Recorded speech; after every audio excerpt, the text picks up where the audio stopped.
comments. Roger Sandow is on the telephone and would entertain a motion to approve the consent agenda.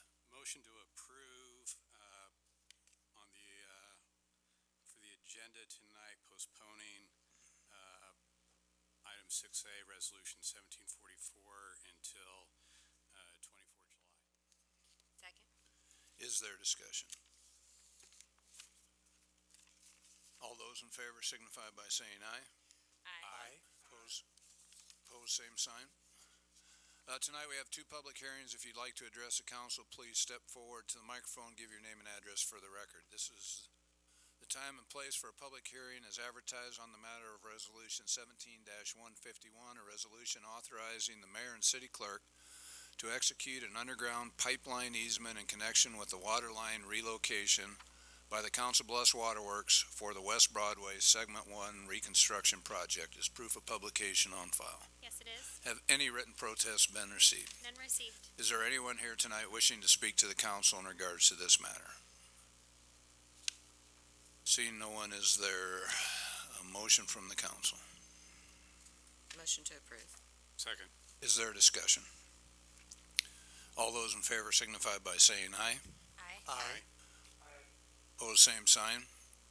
This time and place for a public hearing is advertised on the matter of Resolution 17-152, resolution approving the plan specifications and authorizing the Iowa Department of Transportation to advertise for the Eastern Hills Drive and Cedar Lane construction project, Public Works 17-16A. Is proof of publication on file? Yes, it is. Have any written protests been received? None received. Does anyone wish to speak to the council in regards to this matter? Is there a motion from the council? Motion to approve. Second. Is there any discussion? All those in favor signify by saying aye. Aye. Opposed, same sign. Madam Clerk? Ordinance 6299 to amend Title 12 Council Bluffs Fire Code by repealing the 2009 International Fire Code and enacting the 2015 International Fire Code. Motion to approve. Second. Is there discussion? All those in favor signify by saying aye. Aye. Opposed, same sign. And then 17144 was postponed to the next meeting. Resolution 17-153, resolution directing the sale of $9,980,000 general obligation bonds series 2017A. Motion to approve. Second. Is there discussion? All those in favor signify by saying aye. Aye. Opposed, same sign. Resolution 17-154, assessing $9,514 in unpaid weed abatement costs against property owners with the county treasurer. Motion to approve. Second. Is there discussion? All those in favor signify by saying aye. Aye. Opposed, same sign. Were B and C taken together? No, B was the bonds. C and D are the two that are, Yeah,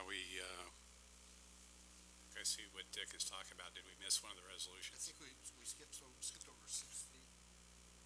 No, that's one we just did. I thought we didn't do just A, did we C, didn't do but 6A, maybe- Dick. Yeah, we didn't do A, we postponed it. Okay, That's probably what But- threw you I off. got Yeah. that, but, okay. we did And the then we did bonds the and then we D. did the weed abatement. I Yeah. think that's And right. then the Now we're solid done waste C. is coming up. Yeah. Now we're doing D. Oh, okay. Yep, I think that's Got what it. they are. Resolution 17-155, assessing the unpaid solid waste nuisance cost against property owners with the county treasurer. Motion to approve. Second. Is there discussion? All those in favor signify by saying aye. Are you wanting to come Mr. on? Mayor. Oh, Bruce I'm Kelly, sorry. 864 McKenzie Avenue. The only thing I'm going to complain about is the way your billing system to pay this is set up. It is ridiculous. First of all, you have to go to your home page, the city, and then find where the bill. Then you get it still, and you got to put in your account and customer service. That's okay, and then it stuff, and then you got to get out of that and go to add to my card and go to my card and to check it out. and then it comes back and tells you how much it is again and everything. Then it wants you to fill out your bank and everything else. Then they want your driver's license. I don't know if I've ever put my driver's license. I'll have to look into it. Yeah, I don't remember. I can't And, remember. I know then you vendors go have back changed a and few times, and that's been a little confusing. And then you go back in, you fill everything out again into your everything. And then you get it all done, and then you submit, and it don't take. My wife did it 4 times. So I called down and asked, what's going on? Well, don't tell you, your system is down. So she said, this on it, got a stamp. But I know the city doesn't want to keep anything, information and stuff like this, but you have to do this every time you get a bill for this, and you have to repeat doing everything again. Isn't there a simpler way? Mow your weeds. Pretty easy. No, I'm talking about your solid waste. Well, this is, No, that's not what this is, I don't think. Solid waste is garbage? No, this is trash in the yard that, Oh, okay, I'm talking about, You're I thought talking more about Talking the about normal just your garbage normal bill? garbage bill. your that what you regular mean? garbage stuff. I told you the wrong. Okay, that's my fault that I came up in I'll look into it though. It Yeah, I shouldn't be mean, that difficult. I think once before we talked about how difficult this is to be done. Yeah. And then it recommends that you don't do it on any public or shared devices or anything like that. There's a lot of people that Well, that's, don't have. we have to Yeah. say that because you're putting Yeah, I know personal that. information in, so you want to But, make people like I mean, realize that. it's bad enough. You got to just you should be able to go put in the ID stuff. It comes up, and then instead of going to another page, it should all be simplified so you can do it all in one place and submit it and be done. But it's not. So now I got labels and stamps. I tend to agree with this, so I'll look into it and find out. Okay. Thank you. I've never used it. I use it all the time, but I didn't ever think it was hard. I Maybe do find it a bit cumbersome. It does redirect you to I assume, the vendor site. And I remember earlier this year, I had set up with the previous vendor, maybe it was late last year, relatively recently, and I had set it up to auto pay, and then it had changed. And I probably didn't notice something and should have, or maybe I wasn't given notice, I'm not sure. And then it didn't pay, and I had the $20 late fee, and I know other people had that. So I guess I'd agree it could be easier. But Yeah, the it is nice to have that option rather than, but you still can mail it in. Yeah. But it could be easier. Yeah. Yeah, the stamp works too, Yeah. sure. We'll look into it. Thanks, Bruce, for pointing that out. All right, we have a motion, a second. Any further discussion on the solid waste nuisance? All those in favor signify by saying aye. Aye. Opposed, same sign. Resolution 17-156, approving the use of 2018 Community Development Block Grant and Home Investment Partnership Program funds, and directing the mayor to submit a 2018 annual plan to the City of Omaha and the U.S. Department of Housing and Urban Development. Motion to approve. Second. Is there further discussion? All those in favor signify by saying aye. Aye. Opposed, same sign. Applications for permits and cancellations, 7A, 1 through 4, and 7B. Motion to approve. Second. Is there discussion? All those in favor signify by saying aye. Aye. Opposed, same sign. Any citizens requesting to be heard? None received. Bruce? Bruce Kelly, 864 Mackenzie Avenue, bike trail from Sims to Ivy or Fairway. And what kind of grass or weeds are you allowed to grow in the city limits? Weeds below 10 inches. I'm talking about, I got a bank that I've already started to remove trees. Can you check what Don Dirks Basically, I is? want to put in some flowers, and I wanna put in some milkweed. Yeah, milkweed, I don't believe you can. I think that's considered a that's- noxious weed, Is but it- check with Don Dirksen. Cause he can tell that you was for sure. the butterflies, that's No, they're, what I wanna ask, if it's a noxious weed, then I'm, Yeah, Don can give you, there's a list of ones that are flat out banned, but yeah, the flowers and things that aren't banned, which is the vast majority of them, because I don't. you can grow bigger than 10 inches, because most I of them probably are. got another, I've already not put in over $2,000, just taking a few trees out, and I still, probably gonna have to spend another 3 or 4, just, stuff, and I'm not taking the stumps out or anything, and I just wanted to put some kind of something in there, and that's why they keep mentioning about putting in milkweed for the monarch butterflies, and I didn't know if the city was going to allow that or not. I know currently they're considered noxious weeds, so. Or like butterfly bushes that you could put in. Milkweed's very important for the monarch butterflies. Butterfly. I think that's one of the reasons why the population's down. Okay. Did you wanna, you can talk. You just had to give us your name and address. That's good. I could tell. I was like, I think he wants to get up. Spencer Matthews, 262 Euclid, 260. 262. My name is Dr. Spencer Matthews, and I'm gravely concerned about citizens' right to discharge personal fireworks within Council Bluffs city limits, a practice I find irresponsible, dangerous, and a public nuisance. Our state government recently made the hasty decision to legalize fireworks after they had been previously banned in Iowa for more than 80 years. This council has the unique ability, some might even say the obligation, to right a wrong. Many densely populated cities in Iowa, including but not limited to Coralville, Iowa City, Johnston, and Urbandale, have corrected this egregious lapse in judgment by lawmakers. I strongly encourage this council to follow suit. I ask that you please listen to our knowledgeable city leaders, Mayor Walsh, Police Chief Carmody, and Fire Chief James. I implore you to trust their professional judgment and expertise regarding this matter. Please ban the personal use of fireworks within the city limits, because we can celebrate America's independence without disruptive explosions, dangerous behavior, and costly cleanup. As you know, current city ordinance states no fireworks should ever be discharged within 50 feet of another person or structure. Please try to picture your home and the houses, streets, and neighborhoods of Council Bluffs.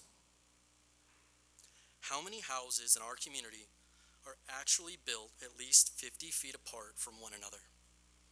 10, 20% at the most? The 50-foot restriction is unrealistic, and any shorter distance would be both irresponsible and unsafe. Therefore, it is nearly impossible to legally and responsibly discharge personal fireworks in a densely populated area such as Council Bluffs, and thus the City Council should prohibit this practice. Current city ordinance also declares fireworks may only be possessed, used, or discharged by a person of 18 years of age or older. Although reasonable, this policy was certainly not adhered to throughout our city. I witnessed several minors discharging fireworks in my neighborhood over the holiday. If this happened at the end of my small cul-de-sac, I shudder to think if that number was extrapolated across the entire city over a 4-day period. Do any of you have children or a job? I'm proud to say I have both. Did you know toddlers cannot sleep when fireworks are exploding outside their windows at all hours of the night? Did you also know that it is absolutely miserable to wake up early and go to work after a night of no sleep? I had to call 911 at 3:30 a.m. on July 5th because fireworks were being discharged in my neighborhood. I'll repeat that. Fireworks were still going off in this town at 3:30 a.m. That's the definition of a public nuisance. Furthermore, Who is responsible for cleaning up debris in my yard, in my driveway, and on the roof of my home? What if my lawn or house started on fire? Who would be held responsible then? Please ban the use of personal fireworks before someone burns down my house, or more importantly, yours. What kind of financial burden is the city government forced to endure because of this? I'm sure Mayor Walsh can tell you how much the city had to spend on debris cleanup. Considering the city's current financial situation, don't you think those resources could be more wisely allocated elsewhere? In closing, I think it is extremely important to recognize the difference between policy and practice. This council may have created thoughtful, well-intended guidelines regarding the discharge of personal fireworks in Council Bluffs, but the actions of many community members last week demonstrated a vastly different practice of said ordinances. As the old saying goes, give an inch and they'll take a mile. Well, this city council gave an inch and the people took a mile. I truly believe the only sensible response to our community's widespread, reckless, and blatant disregard for the law is to prohibit the discharge of all personal fireworks within the city limits. A city-wide ban will dramatically decrease fireworks-related property damage, injuries, noise complaints, and cleanup costs. Please realize there is no shame in admitting the fireworks experiment in Council Bluffs failed. It was impossible for you to predict this outcome. New Year's Eve will soon be here. I doubt the combination of fireworks and excessive holiday drinking will have a positive impact on our community. Thank you for your time, and I appreciate the serious consideration of this matter. Thank you. Anybody else?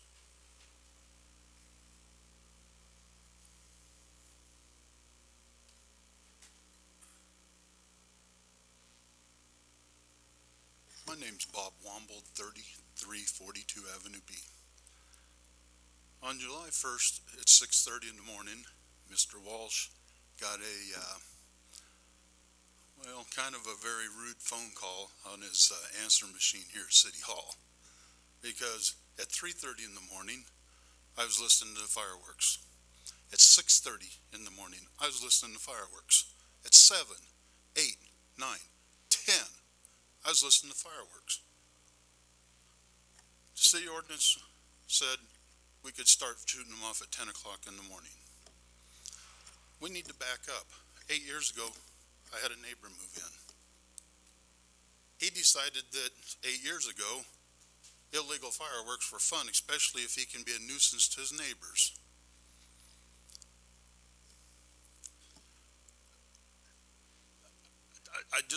For 8 years, I've called the police. 8 years. I've called.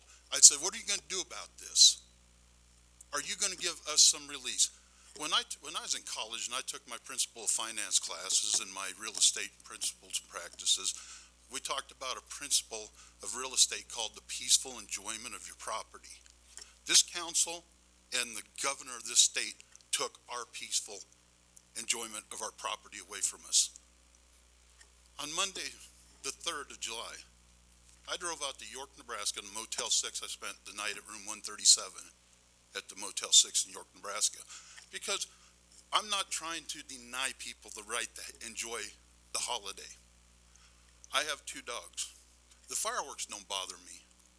They bother my dogs. What bothers me is the fact that from about the 1st of June this year, I started having fireworks, and I started calling the police. I've heard every excuse in the book why we can't write a ticket. Yet, we have ordinances, July 1st, 10 o'clock to 10 o'clock. Yet, they're not enforced. July 4th, I'm sitting in my house listening to the fireworks. My dogs that are good, they're all nervous, and then my neighbor starts. My dogs are throwing up. They're going to the bathroom in my carpets. My carpets are virtually ruined. They smell like dog urine. That's an expense of about $1,000 to me. Now, Mr. Ringenberg, you have a military background. Do you know the history of an M80, an M100, an M250? Vaguely. Weren't they developed for military exercises originally? Couldn't tell you. Okay, well, my understanding of the history of them fireworks are exactly for military exercises. An M80 has 5/8 inch diameter, 1.5 inch long, 3 grams of powder.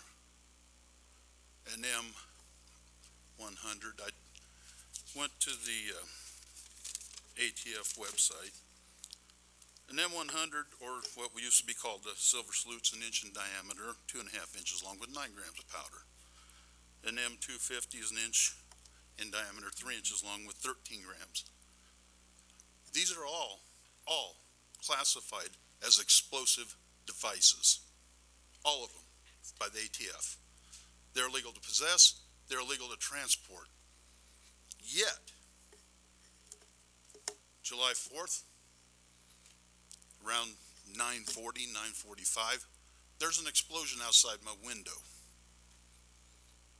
I get up, I walk outside to see the people across the street throw a second one after I told them not to throw it. I called 911. I had 2 officers show up. In the meantime, while I was waiting for them to show up, I went and got out of my car a 25-foot tape measure. I put it up against the foundation of my house. I took it out to 25 feet, which was about 2 feet from the curb. 3 foot out into the road was the powder burns from the explosions. The first one, when I was mowing yesterday, I happened to finally find the casing because I was told, where's the evidence? From here to here, this one here is over 2.125 inches long, which I'm going to assume that it was a Silver Salute or bigger. I don't know. It's an assumption, but according to the dimensions, this is an explosive device that was thrown at my property. Yet when I asked the police to write a ticket to this guy for terroristic threats with an explosive device, which I'm probably not a lawyer, I'm not an officer of the law, but it seems like to me like there's probably some sort of felony assault in that.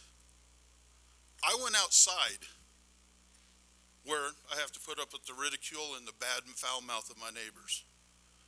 And they're calling me out. I walked to the center line of the street. The 2 officers, they video recorded it. And of course, I knew they would never come out and meet me. And that was to illustrate my point, was because they're cowards, and I want them to know they're cowards. And the officer said, well, I seen you walk out in the center of the street. And I said, you bet I did. I'm protecting my home. Oh, incidentally, where this blew up, right above my gas meter on my house, right above it. These don't belong in town. Another observation I've had, why is it when I went to all the grocery stores and all these tents in town were up, and there's a sign that says, no fireworks or open flames, cigarettes within 300 feet of that tent. 300 feet. Yet this guy can throw them within 25 feet of my house. He can light them off above my gas meters and not be ticketed. Why is that tent and that guy's inventory of fireworks more important than my house? In my garage, I have gasoline stored in there, oils, vehicles, mowers, they all got gas. My house is made out of completely 100% flammable materials. And the point is, and everything, I don't really, I agree with this gentleman here. You're going to have a combination on New Year's Eve, alcohol and fireworks. And who's going to suffer but the people that live here? That's who's going to suffer. You know, us on the west end of town, we have a unique position anyways. Every time there's an event, we're bombed with fireworks. Because this town in Omaha thinks that every time there's an event, we have to have fireworks. Why we can't have them out here at the park across from the Bass Pro Shop instead of down here in a neighborhood full of, a quiet neighborhood. I don't get it, but I'm not trying to deny anybody the right to have fun, but I guess my proposal is to limit them to 1.5 inches. Ladyfingers, black cats. Those fireworks weren't allowed anyway. I mean, those were not legal ones. They were illegal. Those ones that you're talking about, those Oh, weren't. these are not legal. That's what I'm saying. So those are already Federal. illegal. I mean, Not only that, but here's the other problem. This started on June 1st with my neighbor. I called the police 4 or 5 times this year. I was really nice. Last year, I probably called 30 times. This year, I only called 4 or 5 because, you know why? Because I see a malfeasance that's not happening. We're calling, we're reporting it, and we come up, and the unfortunate part is like the morning I called the mayor on July 1st. The police came out, they told him, knock it off. They turn around, get in the car and drive off. Within a half hour, they're, it's legal, boom.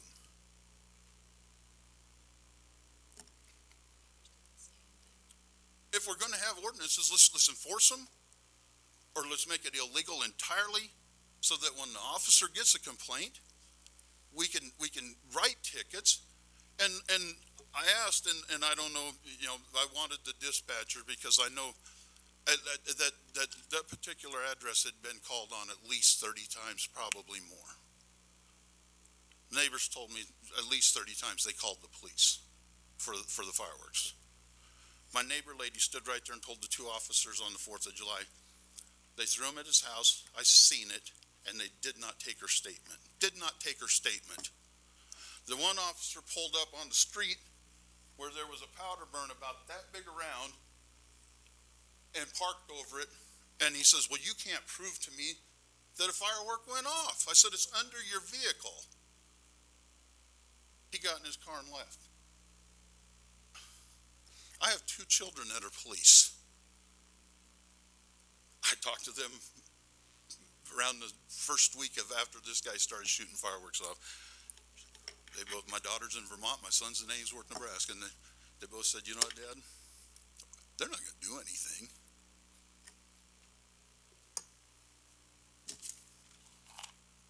We're going to pass an ordinance, we better put teeth in it, or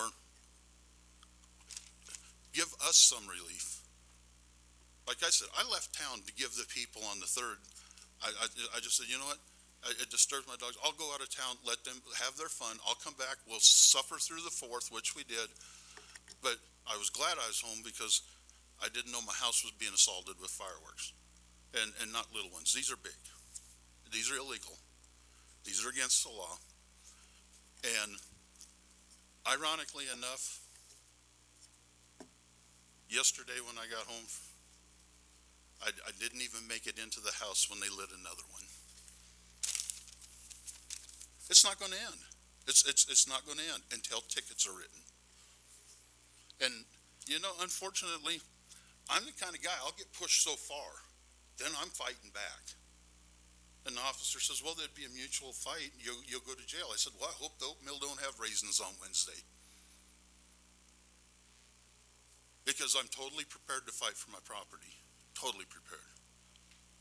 And then he says, well, maybe they threw it in the yard across the street. And I said, God, wouldn't that just be terrible? Because I own that house too. So they're still throwing it within 50 feet of my property, ain't they?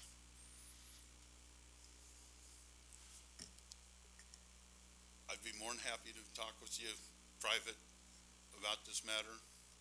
I have pictures on my cell phone if you want to see them. So thank you, and I hope that we can come up to something that's agreeable for everybody. I really do. Thanks, Bob. Anybody else? Kind of, my perspective, not on fireworks or not fireworks, but it really is something that pits neighbor against neighbor at a time when people aren't very neighborly, and that's unfortunate. I got a lot of complaints, and frankly, the crux of most of the complaints were, you've got an ordinance that you don't enforce. Enforce the ordinance, and so that was the common theme. It's pretty difficult to enforce, but, I think we need to look at what other communities throughout Iowa do in reaction. We were very fortunate. We had no structural fires. We had no grass fires. I believe we had 5 personal injuries, none of them extremely severe, mostly Roman candle burns to the hands type. But some communities did. And Sioux City had 3 homes that burnt, had 2 amputations. I think Davenport had 3 amputations. Either Davenport or Des Moines has somebody who's in a coma.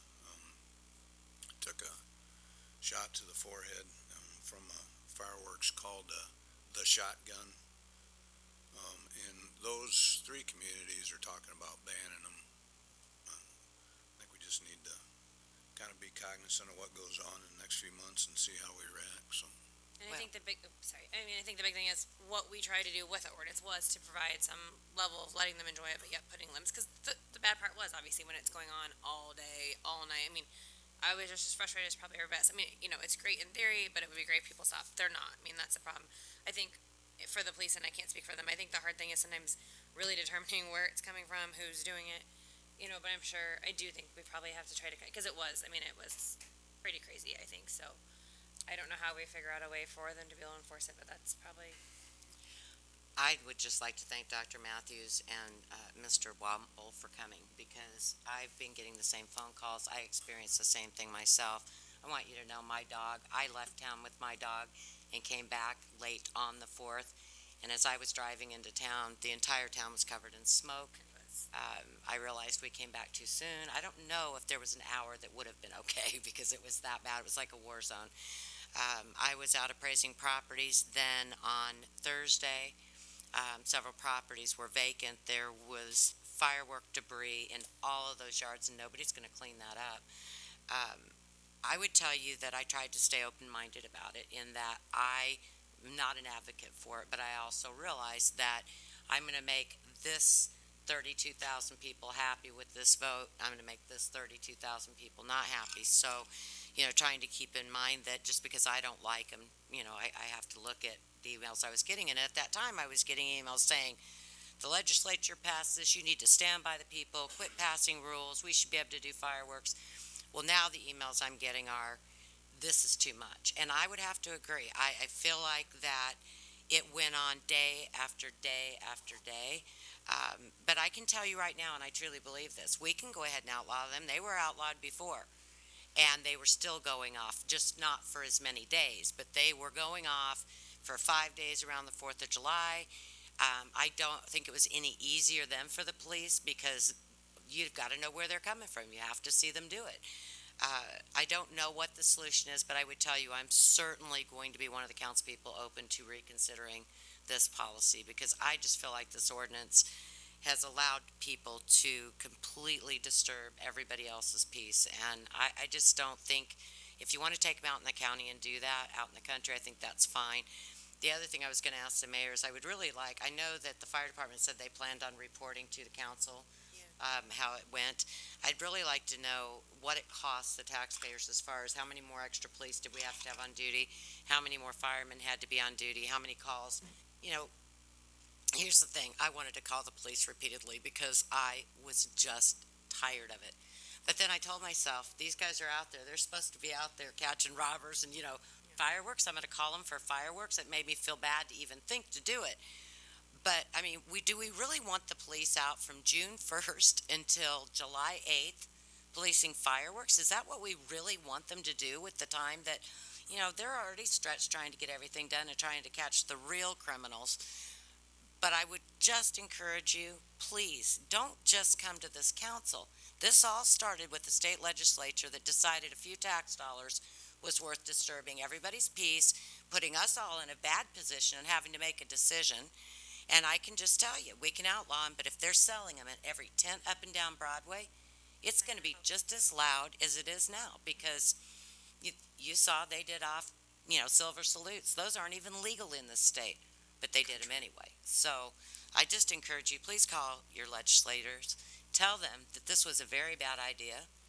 and they need to undo it. They need to say no. Cities at least should have the right to say, you're not going to sell them in our town. If you want to have home rule, let us make the decision whether or not they're going to be sold here. You know, on this, you know, it all comes back to the topic of home rule, which I know sounds like a boring, dry topic, but it really isn't. It's normally the state gets involved as little as possible at the local level, and by local I mean counties and cities mostly, but also school districts.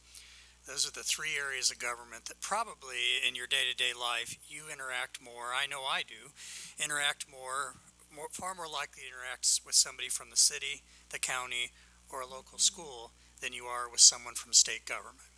So what we tried to do in the 20th century, like many states, we passed home rule. We did it by a constitutional amendment it was in the 60s. And basically what that says is the vast majority of powers, if the state government hasn't spoken on it, the local communities control. You and we on your behalf, and you when you sit in the chairs when it's your turn to sit in the local chairs, make the decisions at the local level where you can most easily be heard. It's a lot easier to come speak with us and find us than it is to go to Des Moines and get someone to listen to you. And that's a bipartisan comment. I'm not casting blame on any one party or another. It's just the way the system's set up. You're far more likely to get results on a local level. But the thing is a lot of people say they're for local control and letting local folks decide. Because, you know, some cities, I suppose more stereotypically liberal cities like Iowa City might have different laws than, say, Orange City in northwest Iowa. They might have very different laws because the people in those communities have different priorities, different goals. They're both American, they're both Iowans, but they want to do things a little differently. And the great thing about our system is we trusted local folks to make these decisions. Well, if we mean it when we say we want local folks to make decisions, we have to accept that sometimes there's going to be parts of the state that make decisions that disagree with our own personal ideology. People in Iowa City might pass a law about fireworks that I might not like, being from Council Bluffs. The people in Orange City in northwest Iowa may pass a law I don't like either. But I kind of thought that was the whole point of our system, is that they could decide locally what they wanted to do. And here's the problem in this case, and the fact that fireworks are going off around the clock certainly weighs into my judgment on this issue. The state took away not really our power, it's your power. We just happen to be sitting in the chairs this year, but that'll change soon enough, as it should. You'll be up here, or one of your family members will be up here, because we all take turns in local government service. When you're up here and you're making decisions, the state took away our power to regulate the selling and the possession of fireworks, ones that are legal under federal law. We don't have any control over that. So as Councilmember White had indicated, you know, the fireworks tents up and down West Broadway and throughout town, we have absolutely no control. That was taken away from you, not from me, from you. And so, because at the state level they decided that they didn't like the answer. Some communities were banning them. The state also happens to take in about $1.5 million, is what they estimated, in sales tax on fireworks.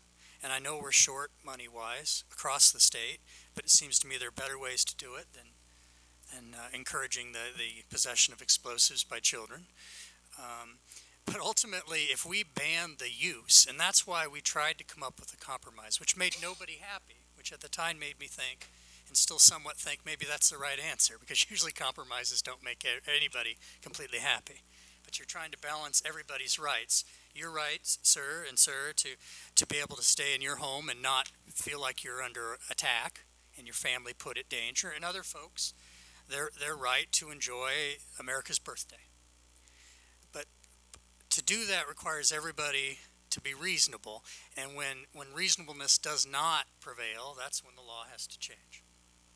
So in this case, frankly, if and until the state, bottom line, gives back your right to control fireworks on the local level, the selling and possessing of it, we can ban them all you want. But if the police have to enforce the law as written, and so if if it's legal to hold them, to possess them, and it's even legal to buy them, then it's almost never illegal. You have to catch the moment of setting them off, basically. So it's the way it's set up currently. It's unenforceable, and call me cynical, it seems somewhat on purpose. It makes it impossible for you locally to set reasonable restrictions. Should they be sold all the month of June, when the state allows us to either ban them completely or just have them for a couple days, but yet they can make sales tax money the whole month of June, and wink, wink, nod, nod, the law's going to be followed? That doesn't make any sense to me, and maybe not to you. So I still think maybe bottom line, we could maybe come to a compromise, but the only way that's going to happen, where the people of Council Bluffs get to decide, is if you tell your state legislators, and in our town we have 2 senators, predominantly one who represents most of Council Bluffs and Carter Lake, and one who represents the eastern edge of town, and then rural Potawatomi County and the other cities. And we have 3 House members, Iowa House members, one predominantly west towards the center, one in the east, and then one in the far east and the rural parts of the county. So those are the folks who you really need to call. You need to lobby. You need to talk to, because if your view is, and if your view is the law as passed was good, tell them that too. Tell them what you think. But ultimately, if it were me, and what I'd ask you to do, if you'd consider doing, is ask them trust the people of Council Bluffs to make that decision. Maybe we'd only have them sold for a week or 2.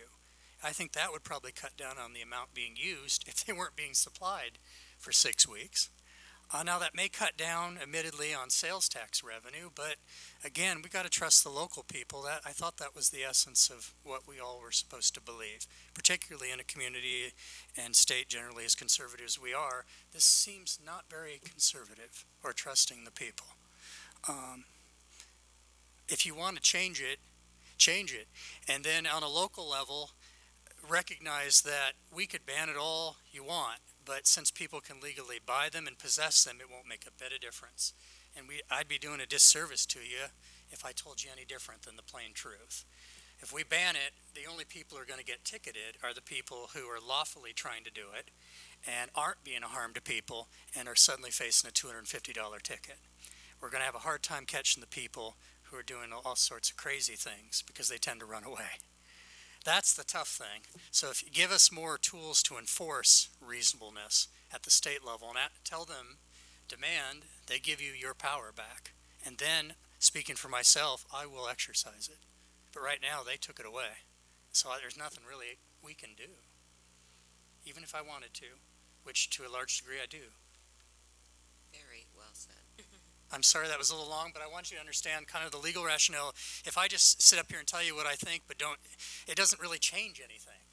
And if you want to change it, and if you don't, if you like the way it is, speak to them too. It's a free country, but you got to speak to the right level to get anything done. Sure. I had a very unpleasant interaction with a police officer. Come, just so that people at home that are watching can hear you too. Sorry. Before July 1st, I had a very unpleasant interaction with a police officer who basically said, who cares? I followed up with Chief Carmody, and I want there to be a delineation between the two. Chief Carmody, while he was out of the office, responded very thoughtfully, very insightfully, and really assured me and did a phenomenal job of reassuring me. So I want there to be a kind of a separation maybe between the leadership and maybe the boots on the ground kind of enforcement of what's going on. Well, I don't want to throw Chief Carmody out. No. The other thing I think it's important, I suppose, and I don't believe you intend to impugn the police at all. Just so folks understand, I know there are a lot of laws, the fireworks being the most extreme example, and I choose that word carefully, of a large amount of people not following the law and times or what was being shut off or shot off rather, or the ages of people doing it. But ultimately, in a community, we have a certain number of police on the beat at any given time. little 63,000 people, give or take. At any given time, it's been a few years since I was in the police academy. There are about, 48 or 54 officers on the beat in any of the three shifts. Well, there's probably more than that, but Is it more than that? It's not hundreds. 58. 8? 58. Oh, 8. a shift. Well, out in the patrols, and then eight on the patrols, and then they're the sergeants and so forth. Yep, you're right. Thank you for reminding me. It's been like I say, a few years from the police academy. 8 actually in the cars, and you may think that's crazy. That's too few. Well, that's pretty standard. That's normal police numbers. If you look at cities around, actually we have more than most in our area. And you look at it as it comes down to the cost of. I guess what I'm saying is, in defense of the officers, there's only so many of them, and to successfully investigate each and every complaint about fireworks when there are burglaries and, God forbid, murders or attempts of things. And I'm not diminishing fireworks, but I think we'd all agree those things are things the police ought to devote more time to. The people trying to kill someone willingly and purposefully. They have to devote their time to that. So I don't think it's so much a disinterest in enforcing the law. There's just not enough of them to enforce a law that's being broken on such a mass scale. And so I have a hard time blaming them for that. Plus, for criminal law, there are all sorts of legal reasons. If you're going to arrest somebody or give them a criminal ticket, you really got to have proof. You've got to have solid evidence, and the word of people is not always enough. I know a lot of people think that, but in the law, if you just think of yourself, to get arrested, you'd want more than the neighbor who might not like you saying you did something. You'd want physical proof. And so the police are following the laws, even if you don't necessarily agree with all of them, even if they don't necessarily agree with them, they're doing their job. And so, the best thing to do to give them tools would be to make it possible for us locally to come up with a law they could better enforce. And the biggest thing, in my view, would be cutting off the supply, not selling it for 6 weeks. That's made their job impossible. It's made your life impossible in that sense. But I just want to, I don't want to give this impression, and I don't think anyone's intentionally meaning to do it, that the officers on the beat aren't trying to enforce the law. They're doing the best they can with the numbers they've got. I mean, we could have a lot more police, but you'd have a lot more taxes. So we have to people tell us, don't raise my taxes, but they want, gold-plated numbers of police, fire, absolutely pristine streets, absolutely pristine landscaping, absolutely pristine lighting, and want their taxes to go down. And that's not possible. So we try to balance with what I know it's a lot of money in taxes we take, but just imagine how much more it'd be if we had that many more officers. So we're doing our best to balance it, but give us the tools to make a better law that they could enforce, I guess is my point. Anything else? Yeah, just keep your ears open, read some articles. I think there's going to be some activity throughout the state. I saw some. See what best practices end up being. Mm-hmm. All right. Anyone from the council? With that, we're adjourned. Get out there and enjoy Bye, that. Roger.